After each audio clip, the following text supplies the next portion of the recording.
Affordable pricing நம்மளோட profit கொஞ்சம் கம்மி பண்ணி வால்யூம் இன்க்ரீஸ் பண்ணோன்னா ஆட்டோமேட்டிக்காக கஸ்டமருக்கு பெஸ்ட் ப்ரைஸ் கொடுத்துறோம். இப்போ நம்ம ஸ்டார்ட் பண்ணி 3 இயர்ஸில் பார்த்தீங்கன்னா ஆல்மோஸ்ட் 200 ப்ராஜெக்ட்ஸ் லான்ச் பண்ணியிருக்கோம். 20 இயர்ஸ் பண்ணுற ஒரு ரியல் எஸ்டேட் கம்பெனி பண்ண 30 இயர்ஸ் பண்ண பிஸ்னஸை வித்தின் 3 இயர்ஸில் நம்ம அச்சீவ் பண்ணுறோம். அப்படிங்கும்போது நம்ம வால்யூம் இன்க்ரீஸ் பண்ணும்போது கொஞ்சம் ப்ராஃபிட் கம்மி பண்ணும்போது ஒரு ப்ராஜெக்ட் எடுத்தோன்னா ஒரு 30% கஸ்டமர்ஸ்க்கு எப்போ நம்ம லான்ச் பண்ணுறோமோ ப்ரீ லான்ச்சோ அல்லது எப்போ நம்ம ஈஓஐ எடுக்கிற ஸ்டேஜ்லேயே ஒரு 30% கஸ்டமருக்கு பெஸ்ட் ப்ரைஸ் கொடுக்குறோம். அவங்க என்ன ஆகுறாங்கன்னா அவங்க தான் எனக்கு பிராண்ட் அம்பாசிடர்.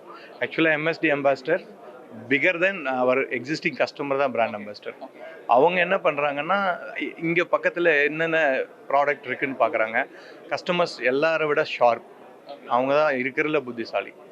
அவங்க அவ்வளோ செக் பண்ணுறாங்க. எங்களுக்கு எவ்வளோ நெகட்டிவ் பண்ணால் கூட எங்களோட ப்ராடக்டோட சேல் இன்க்ரீஸ் ஆகிட்டே இருக்கும் டே பை டே. இன்றைக்கி வரைக்கும் எங்களுக்கு கம்மியாகவே இல்லை. ஸோ ஒரு சிட்டிலேருந்து சென்னையிலேருந்து கோயம்புத்தூர் போய் திருச்சி போய் மதுரை, திருநெல்வேலி, தூத்துக்குடி, கம்பம், தேனி, ஆம்பூர், திண்டுக்கல் இங்கே எல்லாமே நாங்கள் இப்போ லான்ச் பண்ணிட்டுருக்கோம். ஸோ எங்கள் வால்யூம் ஜாஸ்தி ஆகுது, நான் ப்ராஃபிட் கம்மி பண்ணுறேன், அஃபோர்டபுளாக இருக்குது கஸ்டமருக்கு. இல்லைனா இப்படி மாதம் நாங்கள் இப்போ 300-400 கோடி விற்கிறோம்.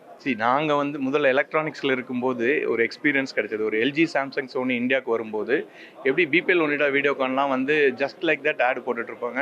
இவங்க வேர்ல்டு கப் கிரிக்கெட் ஸ்பான்சர் பண்ணி தான் பிராண்ட் லீடர் ஆனாங்க. ஸோ நம்ம ஏன் அதை இங்கே ரியல் எஸ்டேட்டில் அடாப்ட் பண்ணக்கூடாதுன்னு திங்க் பண்ணோம். அதனால் எம்எஸ்டி எடுத்தோம். ரியலாக ஒரு 10x மோர் விசிபிலிட்டி கிடச்சிது, மோர் என்கொயரிஸும் வரும். இப்போ நான் ஒரு J1 J2 போட்டேன்னா ஒரு 30 கால் வருதுன்னா ரெகுலராக போட்டால் எம்எஸ்டி வச்சு போடும்போது எனக்கு 300 கால் வந்துச்சு. ஸோ எங்கள் பிஸ்னஸ் ஆட்டோமேட்டிக்காக அது இன்க்ரீஸ் ஆக ஆரம்பிச்சிது. நாங்கள் மைசூரில் இருக்கோம், இப்போ மைசூரில் இருக்கோம், ஹைதராபாத்தில் இருக்கோம். பட் இதை ஓப்பனாக சொல்ல போனால் அது ரியல் எஸ்டேட்டே ஒரு ரீஜனல் பிளேங்க பியூர்லி. நமக்கு எங்கே எக்ஸ்பீரியன்ஸ் இருக்குது, நமக்கு எங்கே லேண்டு ஈஸியாக வாங்க முடியும், நமக்கு லிட்டிகேஷன் இல்லாமல். ஏன்னா ஒவ்வொரு இன்வெஸ்டரும் அவங்க லைஃப், ஒரு பிளாட் ஒரு லைஃப், அவங்களுக்கு ஒரு லிட்டிகேஷன் வந்துருச்சுன்னு வச்சுக்கோங்க, லைஃபே போச்சு. நமக்கு 100 ப்ராஜெக்டில் ஒரு ப்ராஜெக்ட், ஆனால் அவங்களுக்கு ஒரு பிளாட்டு தான் ஒரு லைஃப். ஸோ அங்கே லிட்டிகேஷன் வரக்கூடாதுன்னா நம்மளுக்கு தெரிஞ்ச இடத்துல நம்ம ப்ளே பண்ணோம். நம்ம தெரியாத ஊரில் போய் மாட்டிக்கிறோம் ஆக்சுவலாக. அப்போ நம்மளும் காலி ஆகிடுவோம், கஸ்டமரும் காலி ஆகிடுவாங்க.